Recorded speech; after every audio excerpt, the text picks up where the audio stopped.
Ndio shida iliyomkuta babu yetu Adamu. Mpaka Eva nadanganywa na nyoka, alikuwa peke yake. Jamaa limekatika mikono miguu, aliwezi kwenda kuokota matunda, aliwezi kwenda kwenda nini, limekaa kwenye kivuli. Eva naye peke yake anachuma peke yake, ndio nyoka anasema, "Oya. Kuna na huu hapo, mbona na wenyewe umeiva?" Hey, eti wanasema Mungu mjanja, alijua mkila mta yuko peke yake. Ya mazungumzo yako peke yake. Jamaa yuko kwenye kivuli.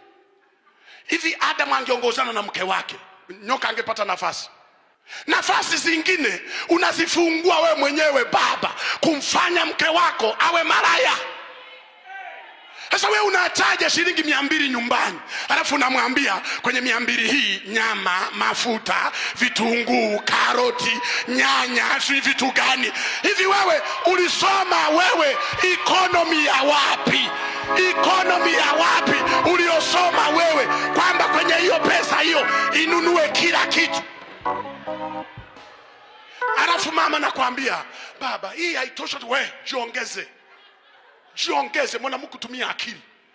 Unamruhusu mke wako ajiongeze? Unamruhusu? Subiri utakaporudi jioni. Utakuta kuku wako kwenye hotpot na hips zao. Utakuta kuku wako pale wameenea, pilau limeenea, juisi imeenea. Ndio sasa uanze kufanya mahesabu, 200 ilete